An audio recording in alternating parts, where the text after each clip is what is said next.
Welcome to a story that will change the way you see success. Welcome to a story that will not only touch your heart, it will stay with you forever. Because today, you're not just watching a video. You're entering the real life of one of the most famous, most beloved, and most unstoppable men in the world. A man who made the whole world laugh while hiding his pain. A man who jumped off buildings, broke his bones, cracked his skull, shattered his body, just to entertain us. A man who became a global superstar, but never had a real childhood. His name is Jackie Chan. But this is not the Jackie Chan you know from the movies. This is the boy who was abandoned by his parents. The child who was beaten into discipline. The stuntman who nearly died again and again, just for one more shot. The legend who made billions, then gave it all away. And the old man who looks back at his life, wondering if he forgot to live. In this video, you will discover the brutal training Jackie survived as a child, the heartbreak of being separated from his parents for 10 years, the dangerous stunts that almost ended his life, the loneliness of global fame, the regret he carries about his son, and the ultimate truth he learned after decades of sacrifice. You will also learn how real success is built, not with shortcuts, but with discipline, failure, heartbreak, and courage. And here's the best part. This video will also improve your English. Because as you listen to this story, told in easy, emotional, clear English, your brain will connect deeply with real vocabulary, natural sentences, and powerful storytelling. You won't just learn about Jackie Chan. You'll start thinking in English as the story flows into your mind. So get ready. Get ready for a story that is not just emotional, not just motivational, but one that will stay with you for life. Let's begin. Part 1. The Boy with No Home, Jackie Chan's Painful Beginning. Jackie Chan was not born rich, he was not born strong, and he was definitely not born famous. He was born as a poor child in Hong Kong on April 7, 1954. His real name was Chan Kong Sang, which means born in Hong Kong, because his parents had just escaped from civil war in China. They were refugees. They had nothing. His father, Charles Chan, worked as a cook. His mother, Li Chan, worked as a housemaid. They didn't have money for toys. They didn't have time for love. They didn't even know how to raise a child. So when Jackie was born, they gave him to someone else for a few years, just so they could survive. He grew up alone, and the only thing he understood, even as a small child, was this: I have to be strong. Nobody is coming to save me. When Jackie was 6 years old, something happened that changed his life forever. His parents got a job offer to work in Australia. It was a big chance for them, but they couldn't take Jackie with them. So they made a decision that would leave a scar in his heart for the rest of his life. They left him behind. They enrolled him in a place called China Drama Academy, a boarding school for Chinese opera performers. But it was not really a school. It was more like a military prison for children. The master of the school was a cruel man named Master Yu Jim Yuen. And Jackie was now one of his students. At just 6 years old, Jackie was thrown into a world of pain, discipline, and endless training. The children woke up before sunrise. They didn't have breakfast. They didn't laugh. They didn't rest. They trained. From early morning until late night. They trained their bodies, their voices, their flexibility, their reactions. If they cried, they were hit. If they made a mistake, they were punished. If they fell, They were told to get back up. There was no sympathy. There was no love. There were no weekends. There were no holidays. There were no parents. They slept on wooden floors. They ate cheap food. They used one shared bathroom. The master believed in discipline through pain. He made the boys hold handstands for hours. He tied their legs open to make them do full splits. He beat them with sticks if they couldn't memorize a line. And this happened every day, for 10 years. Jackie once said in an interview, "I used to cry every day, but no one cared. I just wanted to see my parents, but they never came." That's the part of Jackie's story nobody tells you. Behind every smile you've ever seen on screen was a child who felt abandoned, unloved, and broken inside. Inside the school, Jackie met other boys who would become his brothers. Together, they were called the 7 Little Fortunes. It was like a team of top students who were the best at acrobatics, kung fu, and performing. They toured all over Hong Kong, doing shows for money. The leader of the group was Jackie. Even back then, he had extraordinary talent. He could do flips. He could jump through rings. He could fight, sing, fall, and dance, all in one performance. He wasn't doing it because he loved it. He was doing it because he had no other choice. And deep inside his heart, he still hoped that one day his parents would return for him. But they didn't. By the time Jackie was 10, he had no parents, no toys, no holidays, no real friends outside the school, no warm bed, no hugs, no one to tell him, "You're doing great." All he had was his pain and his dream. If I work hard enough, maybe one day the world will see me. From age 6 to age 17, Jackie lived inside that painful world. But he didn't break. In fact, it made him stronger than anyone could imagine. He learned how to control pain, how to smile even when it hurts, how to make a perfect move after 1,000 failures, how to obey, how to lead, how to sacrifice, and how to stay humble. Because no matter how good he got, the master never praised him. This was the Jackie Chan the world doesn't know. The child soldier, the quiet performer, the lonely warrior. He didn't choose this life, but it became the foundation for everything he would later become. When Jackie finally left the China Drama Academy at 17 years old, he had no certificate, no college degree, no money, and no family support. He had spent more than 10 years training like a machine. But now that training was over. He stepped into the real world, and nobody cared who he was. There were no job offers waiting, no fans, no applause, no security, just an endless city filled with hundreds of boys like him, all trying to survive. He had only one option: become a stuntman. And not a safe, comfortable stuntman like in Hollywood. In Hong Kong, stuntmen were treated like cheap tools. Producers didn't care about safety. Directors didn't care about injuries. If you got hurt, they would simply replace you with someone else. But Jackie didn't have a choice. He needed to eat. He needed a future. So he said yes, and walked straight into the most dangerous chapter of his life. Jackie started working as an extra in low-budget kung fu films. He was not the hero. He was not even the villain. He was the man in the background who gets punched once and falls down. Sometimes he was a bandit, sometimes a bodyguard, sometimes just fighter number 4. Nobody cared what his name was. Nobody gave him lines. Nobody even gave him proper safety gear. All they gave him was a quick direction. Jump from here. Get kicked.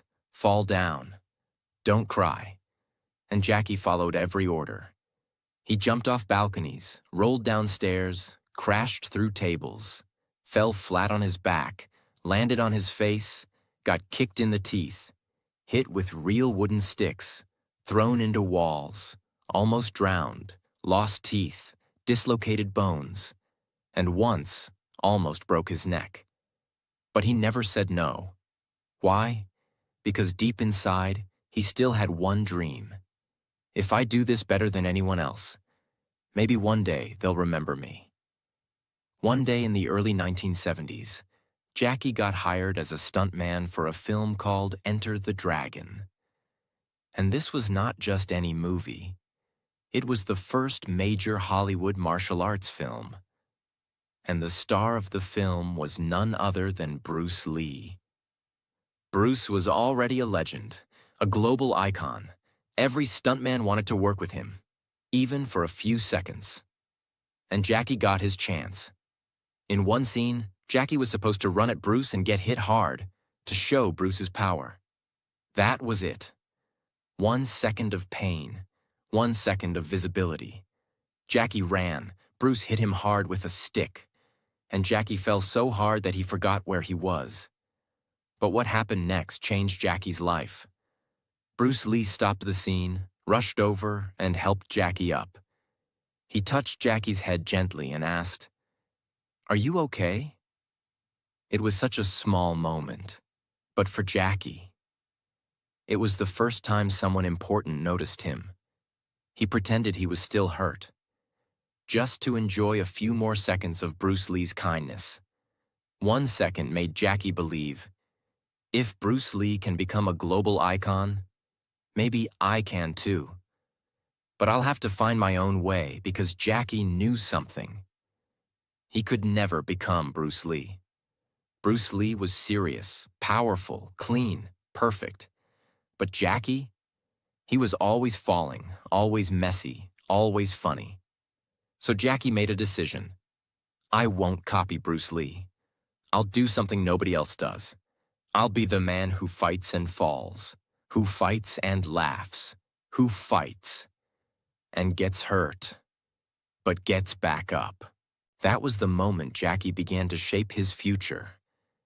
Even after working with Bruce Lee, Jackie's life didn't change instantly. For years, he was just another nameless man getting kicked on camera. Producers laughed at him. Directors ignored him. Nobody gave him a main role. Some even said, "Your face is not good for movies. You look funny. You don't talk like a hero. You can't be the lead actor." It would have broken most people, but Jackie kept going. He worked 18 hours a day, slept on studio floors, ate cheap noodles. Sometimes he didn't even get paid, but every day he practiced. He studied how other actors moved. He trained his face to show emotion. He studied comedy. He trained his body to fall safely but look painful. He rehearsed thousands of stunts until they looked real but controlled. Because Jackie had a secret mission. One day, I will create a new kind of hero. A hero who makes you laugh while bleeding. A hero who doesn't always win, but never gives up. In 1978, Jackie was offered a role in a film called Snake in the Eagle's Shadow. It was a low-budget kung fu comedy. But for the first time, Jackie was allowed to mix martial arts and comedy. He played a weak, silly young man who learns kung fu in a strange way, using humor, surprise, and fast movements.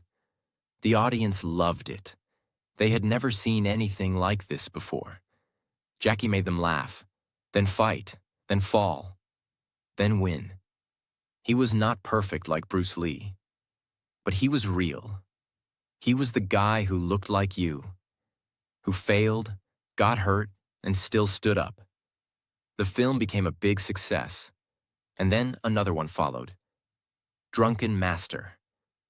And suddenly, Jackie Chan became a name people remembered. He had found his style. Not Bruce Lee's style, not anybody else's style, but Jackie Chan's style. Pain, laughter, chaos, stunts, comedy, and courage. Jackie didn't get lucky. He didn't know the right people. He didn't have rich parents. He didn't get help. He built himself with pain, falls, failures, broken bones, and quiet practice. Over many, many years. And now, he was finally ready to take the next step. To become more than just a star in Hong Kong. He wanted the world. But the world wasn't ready for him yet. Part 2. Jackie Chan versus Hollywood, the painful road to global fame. By the late 1970s, Jackie Chan had finally become a star in Hong Kong. After years of broken bones, rejection, and humiliation, he was now the face of kung fu comedy. His movies like Drunken Master and Snake in the Eagle's Shadow had made him a household name. Audiences loved his speed, his humor, and his style. And Jackie? He wasn't satisfied. He looked beyond Hong Kong, beyond China, beyond Asia. He wanted the world. He wanted to break into Hollywood, the biggest movie industry on earth. Because for him, true success didn't mean being famous in one country. It meant being known everywhere. But what Jackie didn't know was that Hollywood wasn't ready for him. And his next journey would be one of the most painful, humiliating, and difficult chapters of his life. In 1980, Jackie got an offer to work in the United States. It was a dream come true. An American producer had seen his Hong Kong films and thought, this guy could be the next Bruce Lee. They gave Jackie a role in a movie called The Big Brawl.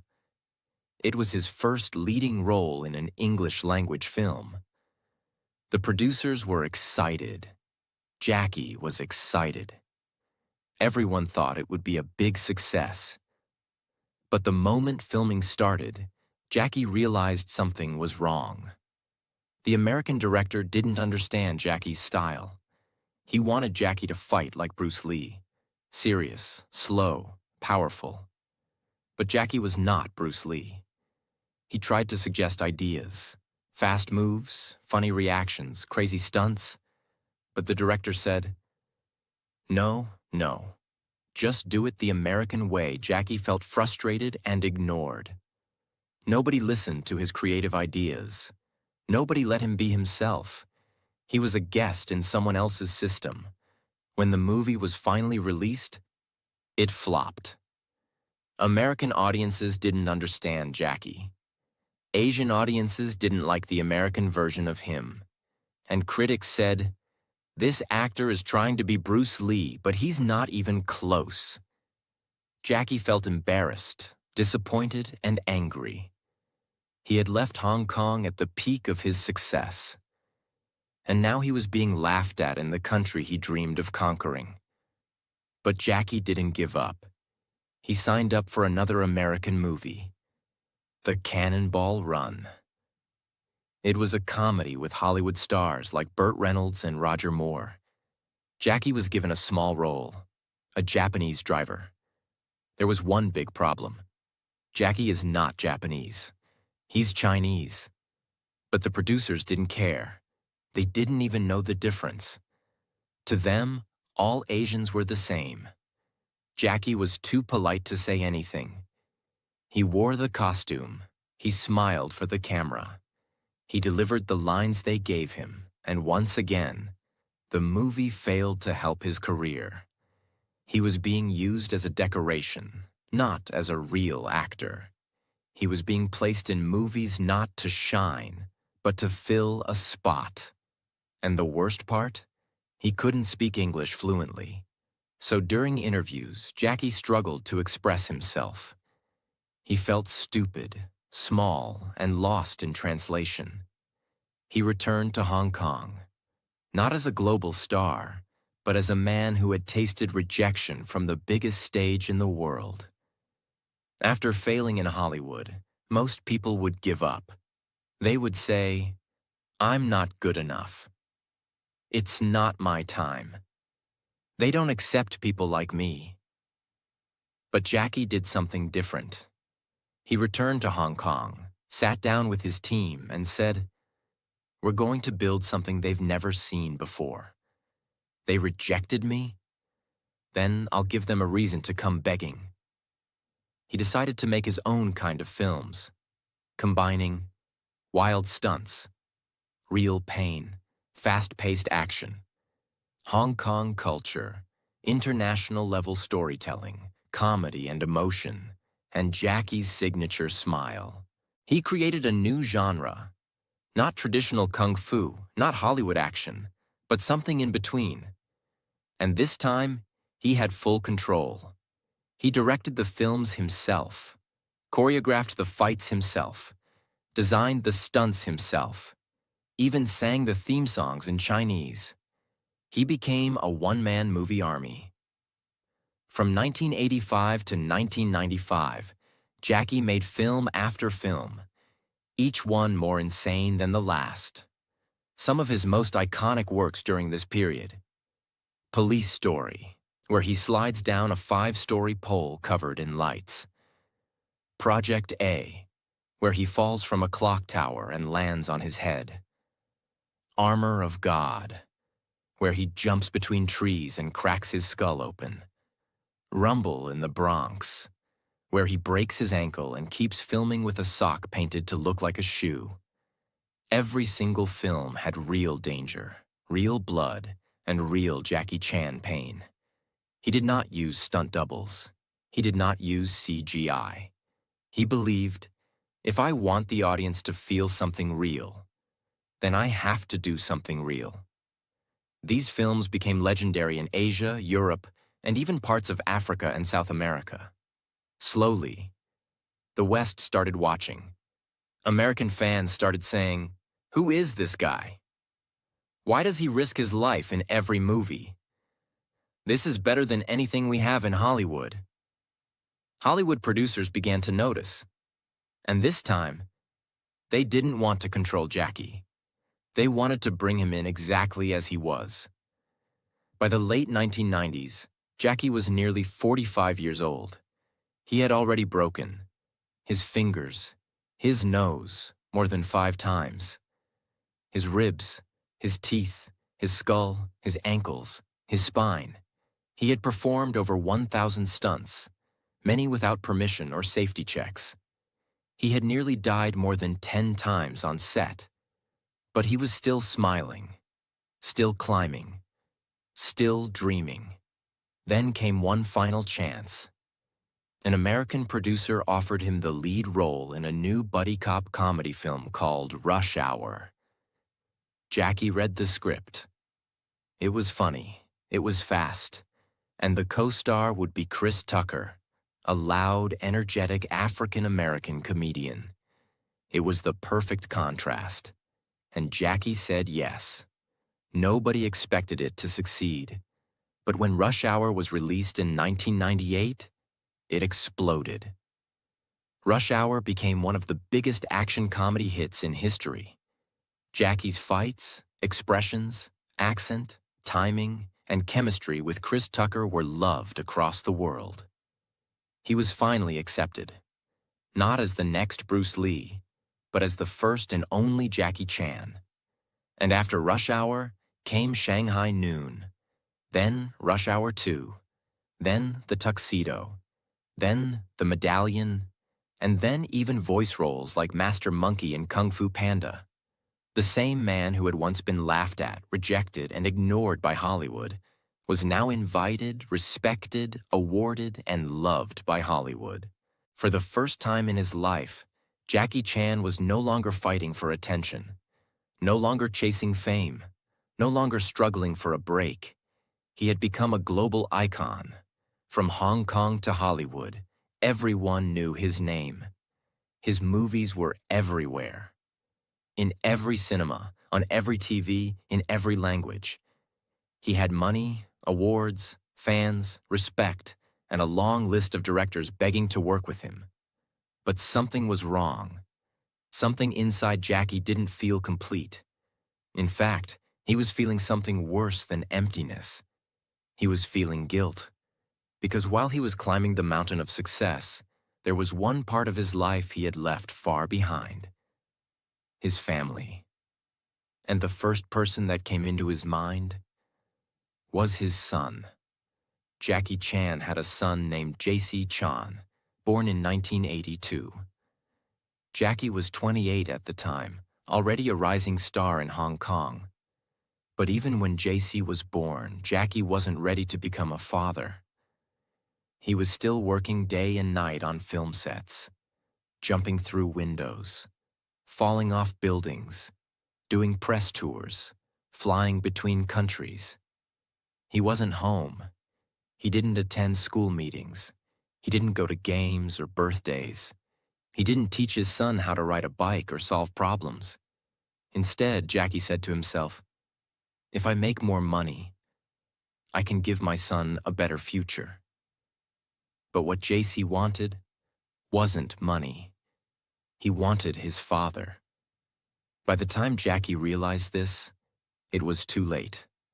JC had grown up feeling ignored, unseen, and unloved.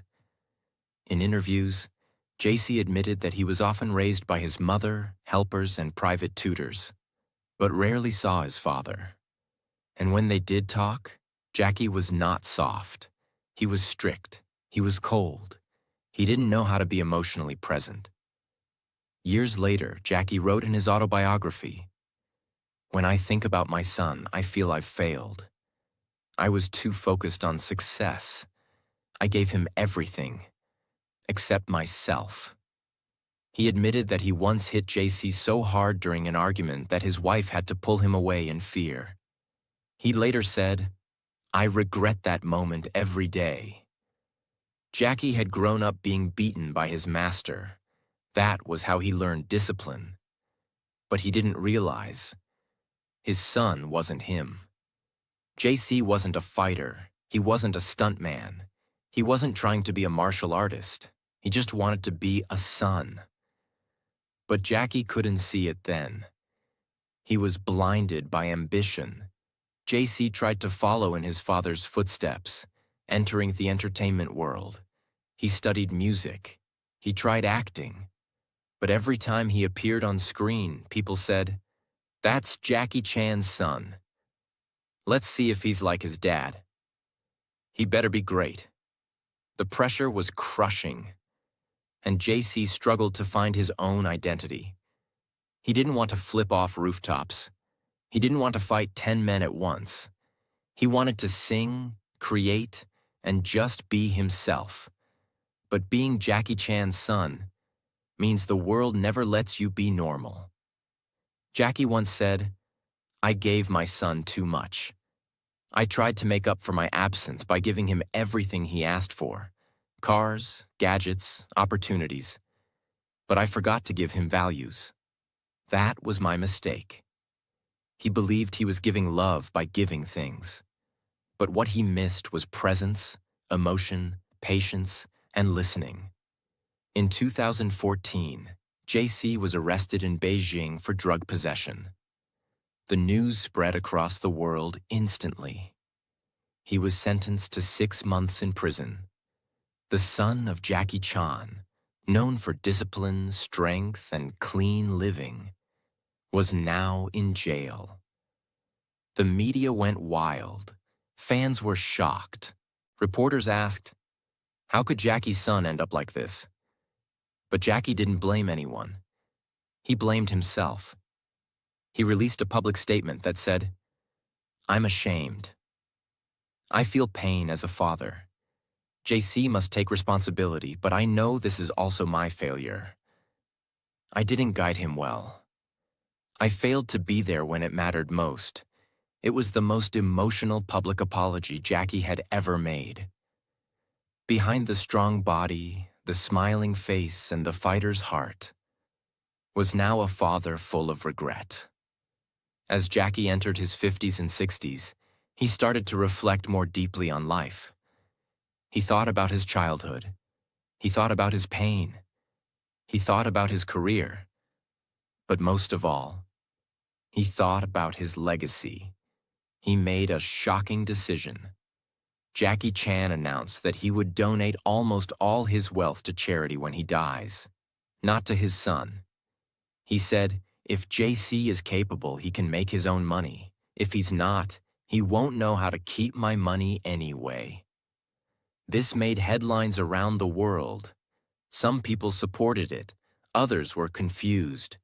But Jackie explained, I don't want to leave behind money. I want to leave behind values. My money came from pain. If my son doesn't understand that pain, the money will destroy him. He wanted JC to learn the way Jackie learned, by falling, by failing, and by growing strong through it. Even with all his success, Jackie now spends many days thinking about what he missed. He missed the warmth of a father-son bond. He missed moments of childhood. He missed conversations that could have changed everything. He has said in interviews, when you're young, you think money is everything. You think fame is power. But when you grow older, you realize the most important things in life are love, peace, and time. Jackie started doing more charity work, helping schools, orphanages, and young stunt performers. He became more active in public education, safety campaigns, and youth training. He also began mentoring young actors, giving them advice he never received, because he didn't want others to repeat his mistakes. Jackie Chan remains a hero to millions, but his legacy is not simple. Some criticize his political opinions, some criticize his parenting, some feel disappointed in how he handled certain things. But one thing is clear. Jackie never pretended to be perfect. He always showed his scars, his wounds, and his failures. And maybe that's what makes his story so powerful. He's not a man of fantasy. He's a man who rose from pain, loneliness, and confusion, who made the world laugh and cheer, and who now, in silence, reflects on what really matters. Part 3. The Final Falls of Jackie Chan. A body that gave everything. By the time Jackie Chan turned 60 years old, he had spent more than 5 decades falling, flipping, fighting, crashing, and surviving. He was no longer just an action star. He had become a symbol of courage, sacrifice, and unstoppable energy. But there was one enemy even Jackie couldn't defeat: time. His muscles, once hard like steel, had become tight, slow, and painful. His bones, once flexible like rubber, had become stiff, sore, and cracking. His heart, once wild with ambition, had become quiet, heavy, and thoughtful.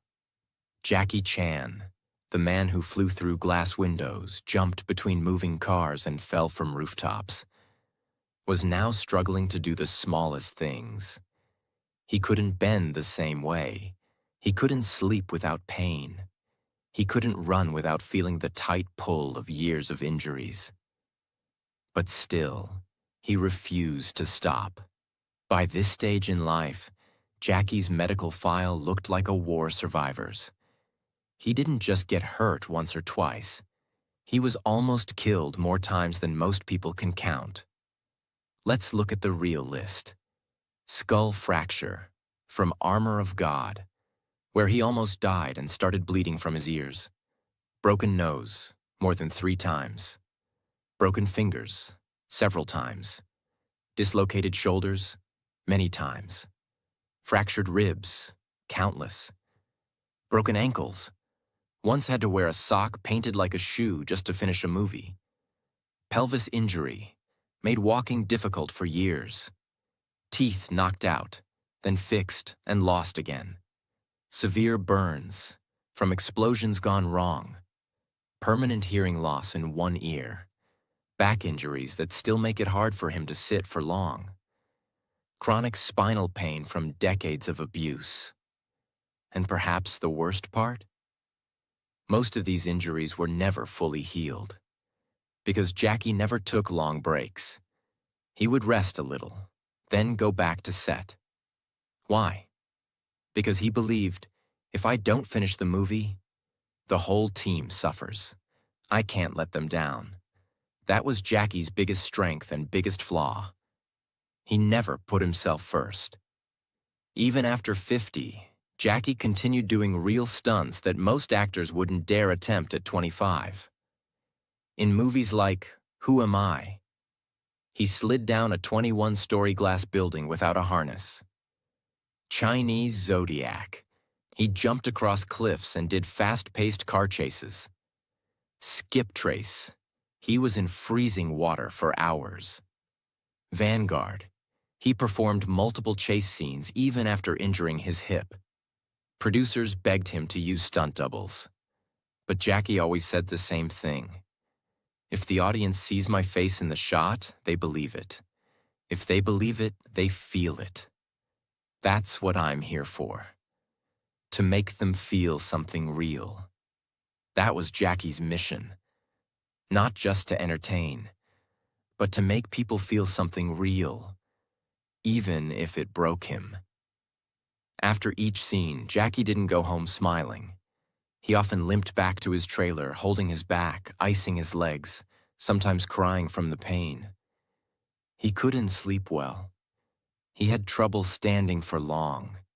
His hands would shake after every fight scene. And sometimes, he had to be helped just to take off his costume.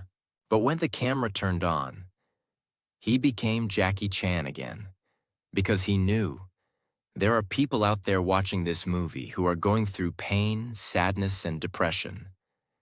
If I can make them smile, even for 10 seconds, it's worth everything. That was his mindset, and that's why the world loves him, not just for his talent, but for his heart. As Jackie reached his 60s, his doctors started warning him. They said, "You can't take another fall like this. If you hit your head again, you could lose your memory. One wrong move could paralyze you." But Jackie kept pushing, because stopping meant facing something he wasn't ready for: silence. For more than 50 years, he had lived in front of cameras. He had been the center of sets, the leader of crews, the man who jumped first. If he stopped, he wouldn't know who he was anymore.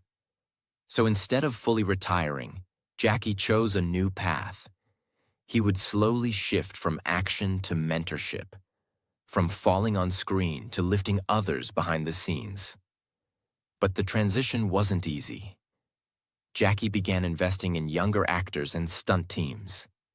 He trained them, fed them, protected them, and gave them opportunities. The same way he never had. He created scholarships, opened training centers, funded film schools, and told every young actor, "Don't copy me, learn from me, and then do better." He also started doing more voice work, like in Kung Fu Panda, where he played Master Monkey. It was less physical, but still powerful, because Jackie realized something. Even if I can't fight the same, I can still inspire. That became his new fight: to use his story to lift others. In recent years, Jackie began receiving Lifetime Achievement Awards around the world. At the Oscars, when he finally received his honorary Academy Award, he said, "After 56 years in the industry, after making over 200 films, after breaking so many bones, I finally have one of these. Thank you."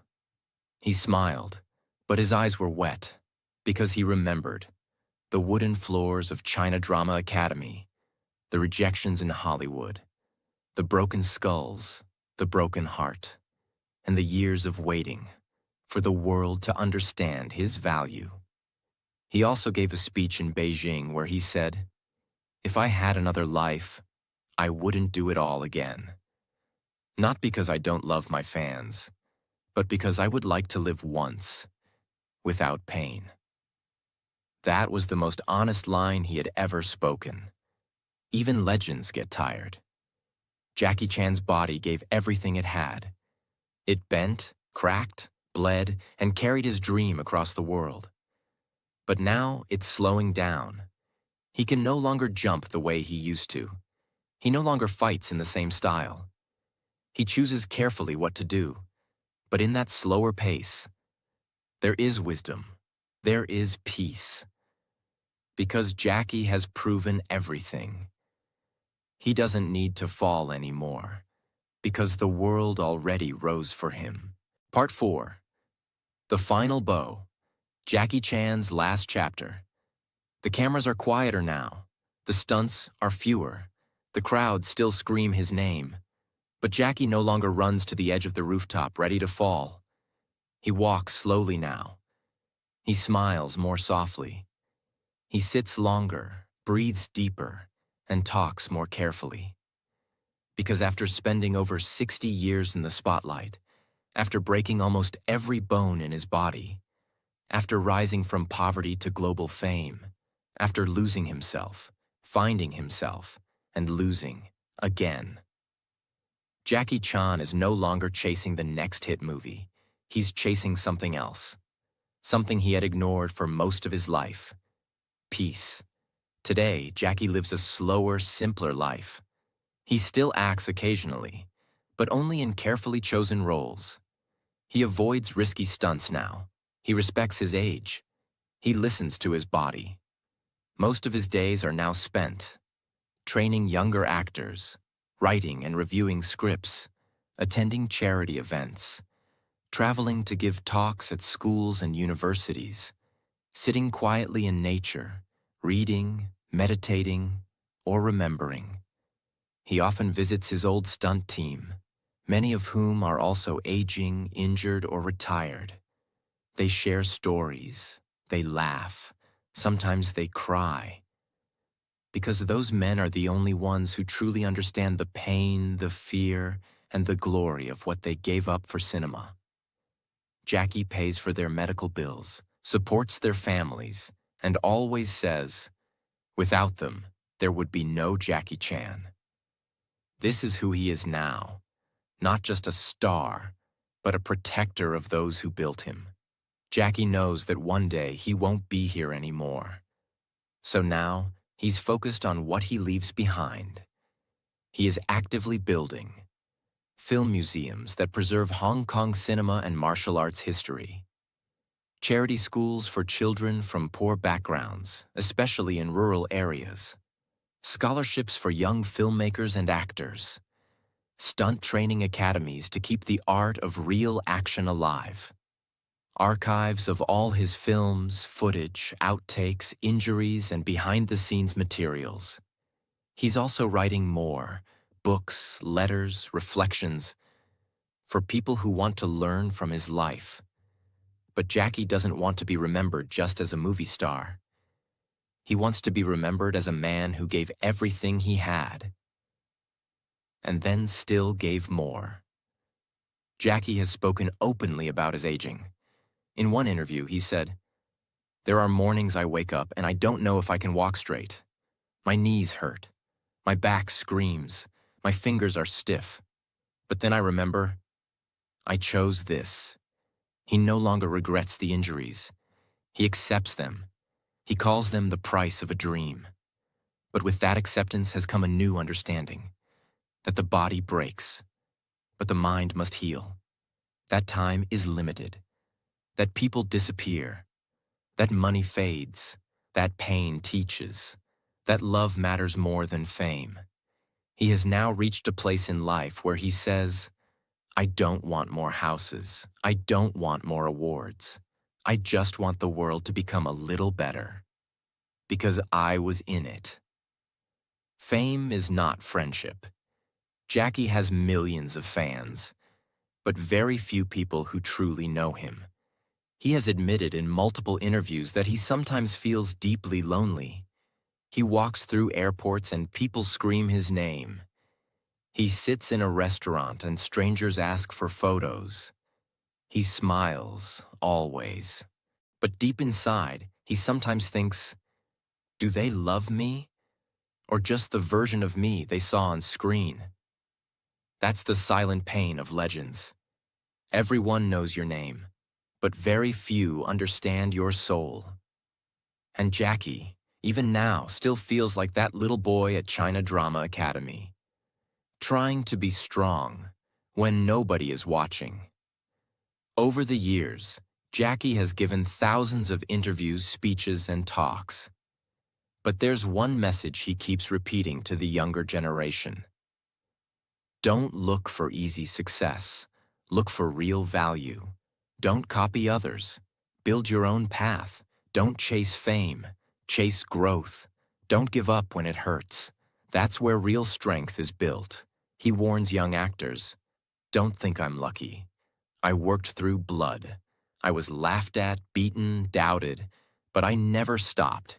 He tells them, the best life is not the easiest one. It's the one where you can say, I gave everything. And that's what Jackie wants you to remember. Not his movies, not his stunts, not his fame, but his effort, his dedication, his discipline. In his later years, Jackie began receiving the global recognition he had waited decades for.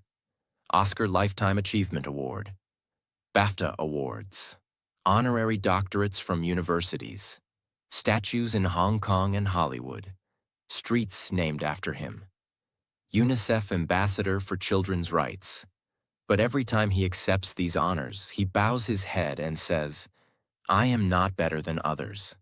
I just refuse to quit.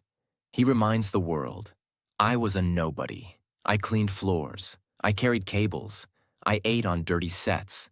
I bled on cold concrete.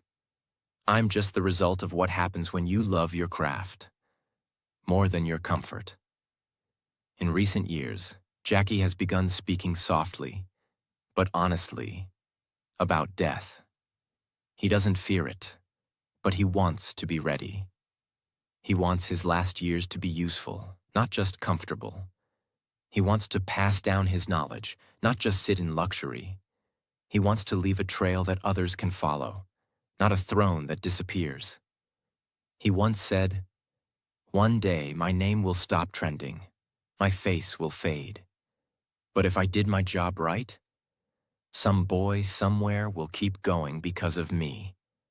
That's enough. That's everything, he also wrote. Death comes for all of us. But not all of us live fully before it comes. I lived fully. I gave everything. I can go in peace. Even with all the peace Jackie now seeks, there is one wound that never fully healed. His son. Their relationship has improved, but it's not perfect. They talk sometimes. They meet sometimes. But Jackie knows. You can fix a house, but you can't always fix a broken childhood. He doesn't hide this pain. Instead, he uses it as a lesson. He tells young fathers, your children don't need a hero. They need you. Don't make the same mistake I did. This is perhaps his deepest regret and his most powerful truth. In one interview, the host asked, what do you want people to remember when you're gone? Jackie paused, then said, I want them to say, he gave his life for others. Not just on screen, but off screen. He never gave up. He didn't pretend to be perfect. He made people smile. He made people stronger. He showed what it means to love your craft, your people, and your pain. He smiled, then added, and maybe they'll watch one of my old movies and still feel like I'm there, jumping, fighting, falling, and getting back up. One last time.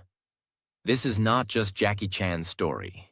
This is a story about fighting even when nobody believes in you, smiling while you're in pain, falling again and again, and rising every time, building something real from nothing, becoming a legend, not by being perfect, but by being relentless.